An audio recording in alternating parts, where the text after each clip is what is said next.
ఓం శాంతి.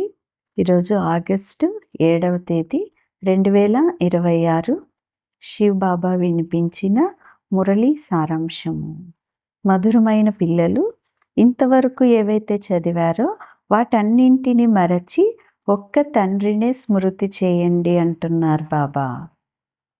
ప్రశ్న: భారతదేశంలో సత్యయుగ స్వరాజ్యాన్ని స్థాపన చేసేందుకు ఏ బలం అవసరము? సమాధానం: పవిత్రతా బలం. మీరు సర్వశక్తివంతుడైన తండ్రితో యోగం అనేది జోడించి పవిత్రంగా అవుతారు. ఈ పవిత్రతా బలము ద్వారానే సత్యయుగ స్వరాజ్యం అనేది స్థాపన అవుతుంది. ఇందులో యుద్ధం చేసేటటువంటి మాట ఏమీ లేదు. జ్ఞాన యోగాల యొక్క బలమే పావన ప్రపంచానికి అధికారులుగా చేసేస్తుంది.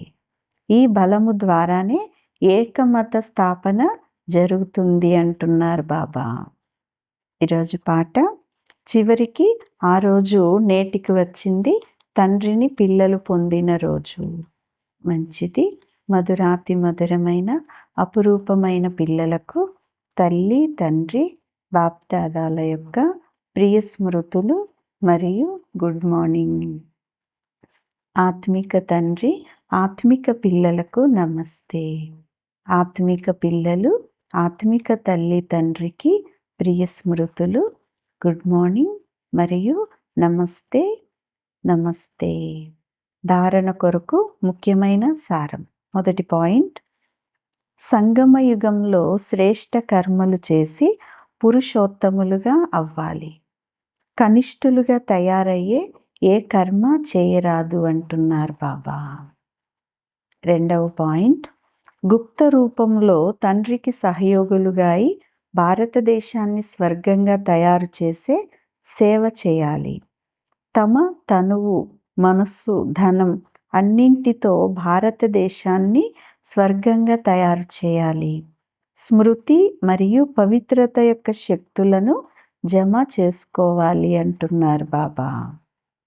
ఈరోజు వరదానం: తమ సంపూర్ణ స్థితి ద్వారా అన్ని ప్రకారాల అధీనతను సమాప్తం చేసుకునేవారు ప్రకృతి జీత్ భవ.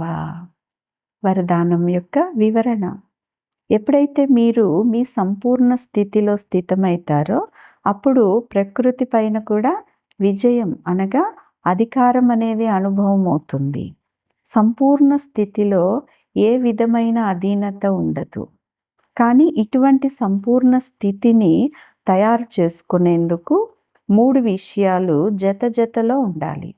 మొదటిది ఆత్మీయత, రెండవది ఆత్మిక నశ, మూడవది దయాహృదయం యొక్క గుణం. ఎప్పుడైతే ఈ 3 విషయాలు ప్రత్యక్ష రూపంలో స్థితిలో ముఖము లేక కర్మలో కనిపిస్తాయో అప్పుడు అధికారులు లేక ప్రకృతి జీతాత్మలు అని అంటారు అంటున్నారు బాబా. స్లోగన్: శ్రీమతము అనే కళ్ళెము శక్తిశాలిగా ఉంటే మనస్సు అనే గుర్రం పరిగెత్తలేదు, అంటే ఎటు కూడా భ్రమించలేదు అంటున్నారు బాబా. అవ్యక్త సూచన: అపవిత్రత యొక్క బీజాన్ని కూడా సమాప్తం చేసి సంపూర్ణ పవిత్రులుగా అవ్వండి. ఒకవేళ ఏదైనా అపవిత్రత వృత్తి మీ స్మృతి లేక సంకల్పంలో ఉంటే బ్రాహ్మణత్వ స్థితిలో స్థితమై ఉండలేరు. అందువలన అడుగడుగులో కూడా అప్రమత్తంగా ఉండాలి, జాగ్రత్తగా ఉండండి.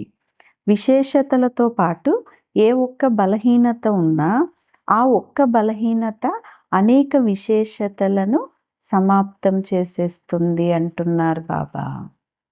మంచిది. ఓం శాంతి.